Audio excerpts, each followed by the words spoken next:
Hi guys, it's me Rochelle again, and today's short vlog, I will share to you kung paano mag-celebrate ang isang branch ng company namin.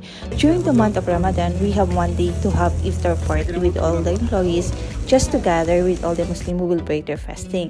And ito rin ang way ng pag-share ng blessings ng company namin sa amin at pasasalamat.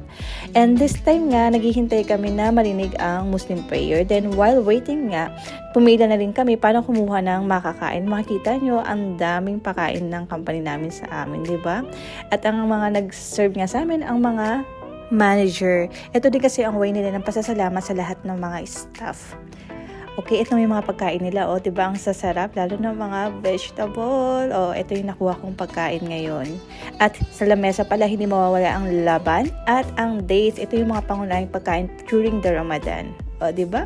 Kotang-kota kami sa pagkain. Pero hindi yan sa akin. At ito nga, inabot na kami ng gabi. Yun lang. Salamat!